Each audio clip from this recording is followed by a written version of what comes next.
As far as your career is concerned, there's almost no greater single investment you can make other than a series of videos that helps you improve your interview skills. Because if you really sit down and think about it, this is a job that you could potentially have for the rest of your life. And so for a very minimal investment, you could be yielding returns that are far beyond what you initially put in. Now, about an English interview, very unique. An English interview is extremely unique because you're doing two things at the same time. You're having to sell yourself, and you're having to sell yourself in a very competitive setting. And not only are you having to do all that, but you're also having to do it in a language that is not your native one.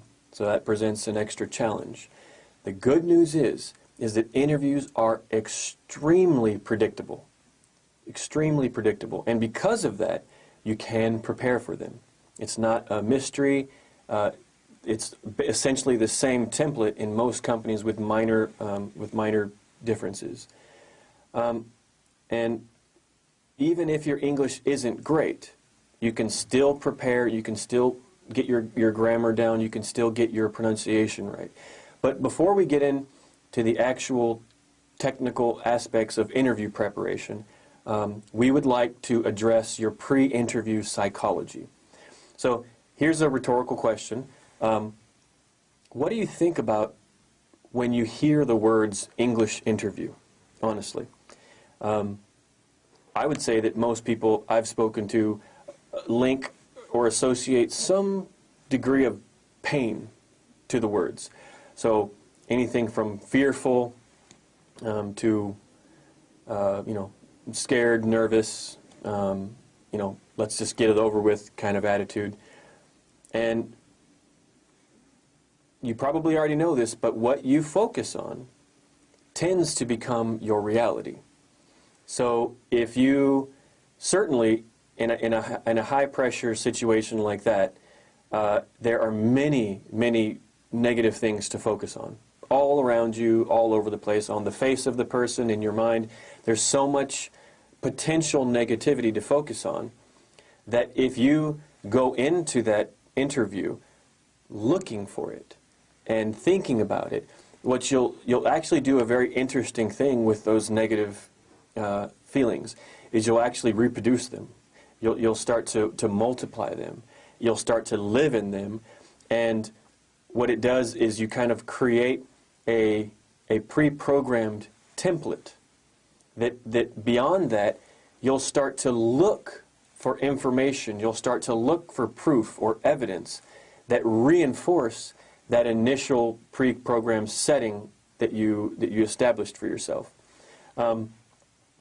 It's kind of like when you're driving and you're trying your best to avoid a curb. And what do you do sometimes? You stare at the curb and you say to yourself, I don't want to hit the curb, I don't want to hit the curb, I don't want to hit the curb.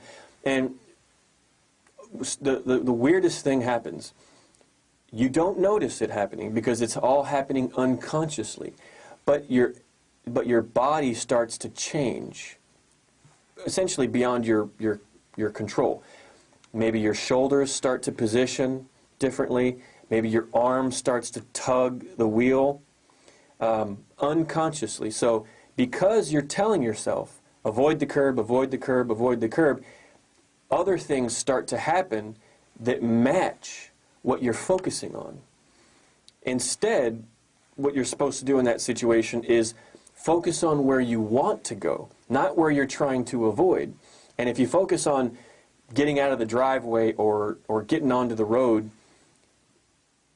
your unconscious mind will start to dictate to your body, the rest of your body, on the proper action. So your shoulders will change, your hips will reposition, and your arms will be different, your hands will grip differently. All these things happen that you're not aware of because you tend to gravitate to, you tend to go towards what you focus on. So it's a powerful unconscious force that is universal and it happens with all of us. So if you if you focus on the negativity, you just get more of it. Now, instead, try to change your association to the words English interview. Here's a good way to do it. Imagine if somebody asked you to summarize all the good things of your life in a few minutes. And then just sit down and think about it. Think about everybody that you've ever made smile, everybody that you've ever cared about, everybody that you've ever loved. Think about your abilities. Think about the bright ideas that you've had that nobody else had. Think about all the times that you looked at a problem, you analyzed it, and you solved it. Think about everything that you like. Think about your hopes and your passions and your dreams. And then take all of your entire existence and then look at it. And then be proud of it. You know, be happy about it. It's something that's different. It's something that is unique. And that is exactly who you are. Those ideas and that passion and that emotion, that is who you are. And here, sitting in front of you, you have a person giving you an interview that has no clue who you are.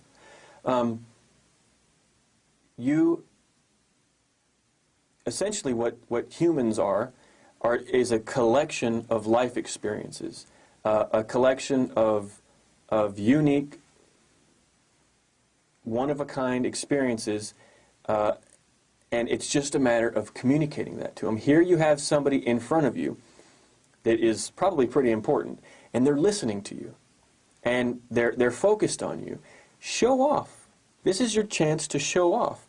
A good example of the way to think of an interview from a positive standpoint is if you have a band that you've been following all your life, and finally they're coming to your country, and you're excited, and you buy your expensive ticket, and it's front row, and when you order that ticket and it comes in the mail, really all it is just a piece of paper. It's got writing, it's got name, it's got a date on it, but what that ticket represents to you is something tremendous. It's something great. It's something fun. But if somebody else who doesn't like the band gets that same ticket, they're not going to associate the same enthusiasm to it as you do. So the interview is your ticket. Now, just on the other side of that interview is pleasure. It's what you're after. It's a career. It's a job. It's money. And so if you think of that interview as your ticket, because sometimes it's hard to even get an interview. Some people don't get the opportunity to get an interview, and you do. So you have a ticket in your hand, a ticket that can potentially get you a job that you have for the rest of your life. So if you change your association to the word, if you begin to link excitement, enthusiasm, opportunity to the word, and you focus on where you want to go, what you really want is on the other side of that interview, then you'll start to just magically and mysteriously do things differently in the interview that you wouldn't have done if you were focused on what happens if I fail? What happens if I do something wrong? What happens if I sound funny? If you focus on what's on the other side, if you center yourself and you focus on your strengths, you're going to amplify your strengths. If you focus on where you want to go, then unconsciously your mind will start to